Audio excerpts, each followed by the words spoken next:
Hello students, welcome to my YouTube channel English with Mukesh. और आज हम देखने जा रहे हैं AEC English syllabus according to NEP 2020। अभी हमारे प्रदेश के महाविद्यालयों में NEP 2020 के अंतर्गत जो सिलेबस लागू हुआ है उसमें सेमेस्टर पद्धति में AEC इंग्लिश का जो सिलेबस है वो हम अभी देखेंगे कि आपके पाठ्यक्रम में किन किन चीज़ों को सम्मिलित किया गया है। तो चलिए शुरू करते हैं। There are total 4 units in your syllabus. कुल कितने सिलेबस चैप्टर्स हैं, यूनिट्स हैं आपके पास? 4। उन चारों में कौन कौन सी चीज़ें शामिल की गई हैं इनको देख लेते हैं। चलिए, और एक चीज़ और बता दूं आपको कि AEC इंग्लिश अभी फर्स्ट सेमेस्टर में BSc के स्टूडेंट्स पढ़ेंगे। इसी तरीके से सेकेंड सेमेस्टर में हम जाएंगे तो BCom सेकेंड सेमेस्टर के स्टूडेंट्स पढ़ेंगे, और थोड़ा सा और आगे जाएंगे तो BA के स्टूडेंट्स थर्ड सेमेस्टर में AEC इंग्लिश पढ़ेंगे। तो चलिए शुरू करते हैं। तो यहाँ पर टोटल 4 यूनिट में विभाजन किया गया है, बांटा गया है, डिवाइड किया गया है।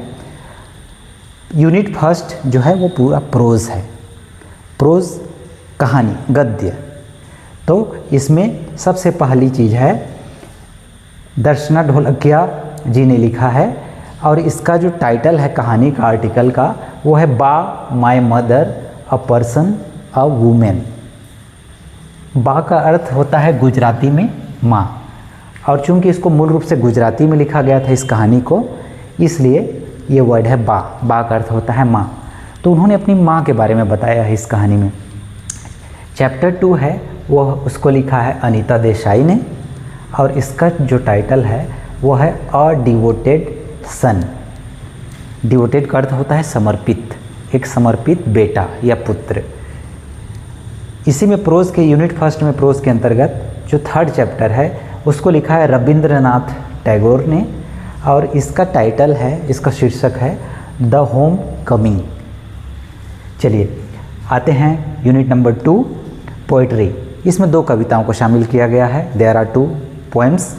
First one is William Wordsworth ने लिखा है, जो कि नेचर पोएट हैं इंग्लिश लिटरेचर में। इन्होंने लिखा है द सॉलिटरी रीपर। सॉलिटरी का अर्थ होता है अलोन, सिंगल, अकेला, और रीपर का अर्थ काटने वाला। तो इसमें एक लड़की जो फसल काटती रहती है अकेले खेत में, उसके बारे में उन्होंने लिखा है। पोइट्री के अंतर्गत जो सेकंड है वो है रॉबर्ट ली फ्रॉस्ट के द्वारा लिखी हुई कविता stopping by the woods on a snowy evening. Woods का अर्थ होता है जंगल, तो जंगल के बीच में रुक जाना, जंगल के द्वारा रोका जाना। कब? On a snowy evening. Snow का अर्थ क्या होता है? बर्फ। एक बर्फीली शाम को जंगल के द्वारा किसी को रोका गया है। चलिए, यूनिट 3 में है letter writing. As you know there are 2 types of letters. First one is formal letter and second one is informal letter. Formal letter क्या होता है कि जब हम किसी अधिकारी वर्ग को किन्हीं ऑफिस में नियम के साथ लिखते हैं, जैसे कि प्रिंसिपल को लिखें, कलेक्टर को लिखें, SDM साहब को लिखें, तो वो फॉर्मल लेटर होता है। हेडमास्टर को लिखें। इनफॉर्मल लेटर क्या होता है? हम अपने रिश्तेदारों को लिखते हैं, अपने मित्र को लिखते हैं, अपने पिताजी को लिखते हैं, अपनी माँ को लिखते हैं, तो ये इनफॉर्मल लेटर है।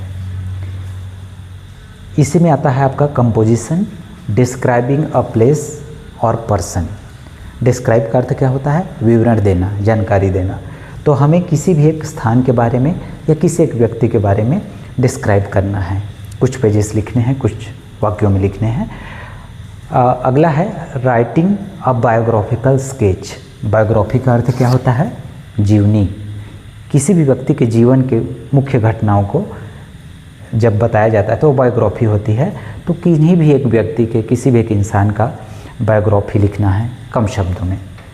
चलिए नेक्स्ट यूनिट 3 के अंतर्गत आता है narrating an event oblique experience. Narrate करना का अर्थ क्या होता है? सुनाना, बताना। तो किसी भी एक कार्यक्रम के बारे में वो कार्यक्रम क्या हो सकता है? वो आपका बर्थडे हो सकता है, आपके कॉलेज का फर्स्ट डे हो सकता है, अपने स्कूल का लास्ट डे हो सकता है, और मान लीजिए आपने कहीं यात्रा की होगी तो उसका एक्सपीरियंस बता सकते हैं। ये हुआ यूनिट 3। अब आते हैं यूनिट 4 पे, वर्ड फॉर्मेशन, शब्द निर्माण। फॉर्मेट करना मतलब निर्माण करना, बनाना। तो शब्द कैसे बनाते हैं? उपसर्ग और प्रत्यय लगाकर। तो डिटेल में हम बाद में पढ़ेंगे इसको। इडियम्स एंड फ्रेजेस, मुहावरे एवं लोकोक्तियाँ। इसी में आपका आता है कोऑर्डिनेशन एंड सब ऑर्डिनेशन, शब्दों को जोड़ना, और इसी के आधार पे सरल वाक्य, संयुक्त वाक्य और मिश्र वाक्य बनते हैं। तो ये है कोऑर्डिनेशन एंड सब ऑर्डिनेशन। जोड़ते कैसे हैं? संयोजक। वन वर्ड सब्स्टिट्यूट्स, अनेक शब्दों के लिए एक शब्द। जैसे द वन हु टीच्स, जो पढ़ाते हैं उनको क्या कहते हैं? Teacher. The one who play games, player. Okay, the one who reads, reader. तो इस तरीके से अनेक शब्द के लिए एक शब्द है। लास्ट आता है आपका ग्रामर। ग्रामर के अंतर्गत में there are only 2 topics. First one is tense and second one is articles.